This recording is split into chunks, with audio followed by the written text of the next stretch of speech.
మూఢనమ్మకాల నిర్మూలన సంఘం జాతీయ మొదటి మహాసభలకు వచ్చేసినటువంటి సభ్యులకు, నాయకులకు, అతిథులకు ప్రతి ఒక్కరికి కూడా ఉద్యమాభివందనాలు తెలియజేస్తున్నాను.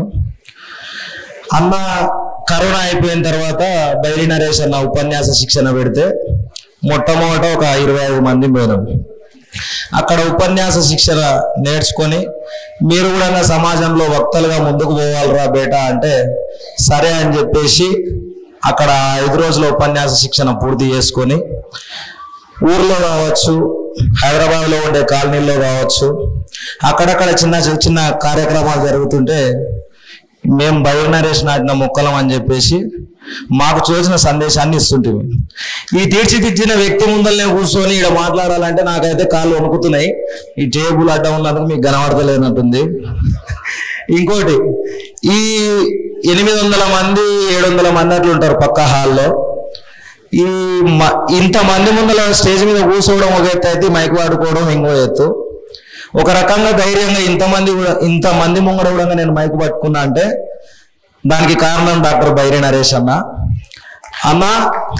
ఖచ్చితంగా ఇక్కడ ఉన్న ప్రతి ఒక్కరు కూడా ఒక మతంలో ఉండే వ్యక్తి ఇంకొక మతాన్ని వ్యతిరేకిస్తేనో, లేకపోతే ఒక మతంలో ఉండే వ్యక్తి ఇంకో మతంలోని లోపాన్ని చూపిస్తేనో ఆ 2 మతాల మధ్యలో సంఘర్షణ జరుగుతుంది.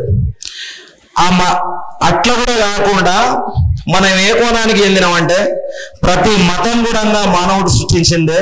ప్రతి మానవుడు ఈ మతంలోని మూఢనమ్మకాలను ఆచరించొద్దు అని చెప్పేసి ప్రతి మూఢత్వాన్ని మతం వ్యతిరేకిస్తాం. కాబట్టి ఒక మతం కాదు, ఈ భారతదేశంలో ఉన్నటువంటి ప్రతి మతం వచ్చి మన మీద పడిపోతుంది. కాబట్టి వాస్తవానికి ద రియల్ వారియర్స్ ఎవరంటే ఏ దేవుడు లేడు, సత్యం మాత్రమే ఉన్నదని చెప్పి మనమే ఇక్కడ కూర్చున్న ప్రతి ఒక్కరు రియల్ వారియర్సే. ఇంకో విషయం ఏంటంటే నరేష్ అన్న మీద కేసు అయిన తర్వాత, గొడవ అయిన తర్వాత ఎమ్మటే రాజేష్ అన్న మీద అయినాయి.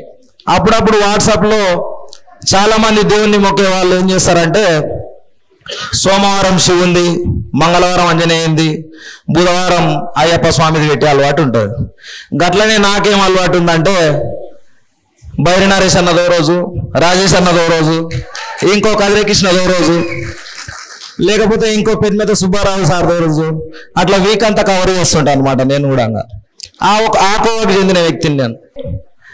ఇక్కడున్న వ్యక్తులు చాలా మంది నరేష్ అన్న మీద దాడి జరిగిన తర్వాతనో, లేకపోతే రంజర్ల రాజేష్ అన్న మీద దాడి జరిగిన తర్వాతనో భయపడి అందులో ఎవరైనా వదిలేశారేమో నాకు తెలియదు, అన్న సమతా సైనిక దళం కాబట్టి. ఇక్కడ అన్నను భయపడి చాలా మంది డౌన్ అయిపోయి ఇంట్లోనే ఉంటున్న వాళ్ళు ఉన్నారు. ఇంకొంతమంది సరే సహాయకులుగానో లేకపోతే అన్న అభిమానులుగానో ఉంటూ సమాజం మీదకి రాకుండా ఒక సహాయకులుగా లేకపోతే అన్న అభిమానులుగా ఉన్న వాళ్ళు చాలా మంది ఉన్నారు. కానీ వాటన్నిటినీ, అన్ని సమస్యలను అధిగమించుకొని మేమున్నామని చెప్పేసి ఇక్కడ నించున్న ప్రతి ఒక్కరు కూడా రియల్ వారియర్ అని నేను ఇక్కడ నుంచి ప్రతిఘటిస్తున్నాను. ఇంకో విషయం ఏంటంటే సత్యం ఇప్పుడే కాదు, ఎప్పుడు ఓడిపోదు. బుద్ధుడి నుండి బైరి నరేష్ అన్న వరకు సత్యం ఎప్పుడు ఓడిపోదు, ఖచ్చితంగా గెలుస్తుంది. ఒక ప్రశ్న ముందు నిలబడలేనిది మతం. ప్రశ్నను ఎదుర్కొని సత్యంగా ఈ సమాజంలో ప్రచారం కాబడేదే నిజం. నేను అదే నమ్ముతా.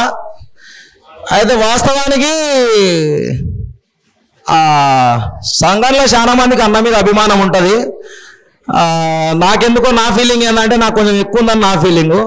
ఒక చిన్న 2 లైన్లు రాసుకున్నా, ఆ పాట మొత్తం పాడను, ఒక 2 లైన్లు పాడి బంద్ చేస్తా. ఎక్కువ సమయాన్ని వృధా చేయదలుచుకోలేదు.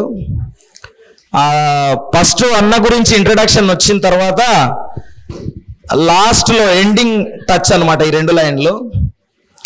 నీ అడుగుల అడుగై వస్తమే మా బైరి నరేషన్నా, మహనీయుల బాటను విడవమే మా బైరి నరేషన్నా, మహనీయుల ఆశయాలే మన అంతిమ లక్ష్యంగా, మహనీయుల ఆశయాలే మన అంతిమ లక్ష్యంగా, కలిసి మనము అడుగేద్దామే మా బైరి నరేషన్నా, మా బైరి నరేషన్నా.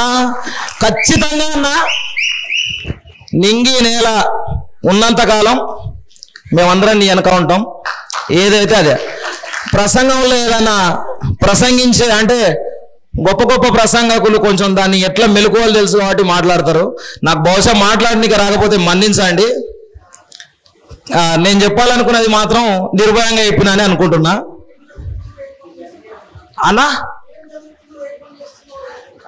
అన్న నేను జస్ట్ ఇంటర్ వరకే చదువుకున్నాను. నేను చేసుకోవడం టైల్స్ వర్క్ చేసుకుంటాను. మా బాబాయ్ దగ్గరికి వెళ్తుంటాను. పని ఏమన్నా ఇట్లా చిన్న చిన్న కాంట్రాక్ట్ టైప్ వస్తే కూడా చేసుకుంటాను. నేను చేసుకునేదైతే టైల్స్ పనే. అన్నకు నేను 17th టచ్ అయినా.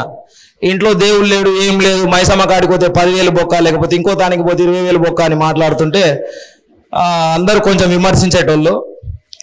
నేను ఎవరికి చెప్పుకోవాలో అర్థం కాకపోయేది. చుట్టుపక్కల కొంతమంది ఉన్నా కూడా మొట్టమొదట యూట్యూబ్లో చూసి ఫోన్ చేసి అన్న నేను నీలాంటి అని చెప్పుకున్న వ్యక్తి బైరి నరేష్ అన్న. ఇవన్నీ నిజాలే. ఇవి నిజాలు కాబట్టి ఇంతమంది ఉన్నారు. నేను కూడా ఇన్నే ఉన్నా. చాలా మంది ఏమనుకుంటారు అంటే ఆ చేతిలో మైక్ ఉంది కాబట్టి, సందర్భం దొరికింది కాబట్టి సరే మాట్లాడుతున్నావు అనుకుంటారు. ఒకవేళ మాట్లాడాలనుకుంటే అన్న ఐ లవ్ యూ అని చెప్పేసి ఇంటికానే ఉండేటోని, ఇక్కడ దాకా రాకపోతుంటే గంతేగా. అన్న నేను నరేష్ అన్నను చూసి చాలా నేర్చుకున్నా, మిమ్మల్ని చూసి ఇంకా చాలా నేర్చుకున్నా. డేర్ చాలా మంది అన్నతో రవీంద్ర భారతికి వచ్చిండే అన్న. రవీంద్ర భారతికి వచ్చినప్పుడు నల్ల చొక్కా చూసి అరే మనమంతా ఒకటే కదరా, ఎన్నిసార్లు ఫోటో దిగుతాం అంటే అన్న నేను ఎప్పుడు నీతో ఫోటో దిగలే అన్న. ఒక ఫోటో దిగిన అన్నతోన. దానికి వచ్చిన రిప్లైలు ఒక 30-40 వస్తే దానిలో 20 మీరిద్దరు అన్నదమ్ములు లాగుండా అని చెప్పారు. అంటే మళ్ళీ పర్సనాలిటీగా కలరా అర్థం కాలే కానీ ఏందో తెలియదు ఇక ఆ సేమ్ ఉన్నారు అని. నాకు ఆ కామెంట్లు చాలా ఆనందాన్ని ఇచ్చినాయి అన్న. దీంట్లో దగ్గర నుంచి చూస్తున్నా, చాలా ఆనందంగా ఉంది. అదేవిధంగా సమయాన్ని దృష్టిలో పెట్టుకొని ఇంతటితో నాకు ఈ అవకాశం ఇచ్చినటువంటి పెద్దలకి, ఇక్కడ ఉన్న ప్రతి ఒక్కరికి కూడా జై భీములు తెలియజేస్తూ ముగిస్తున్నాను.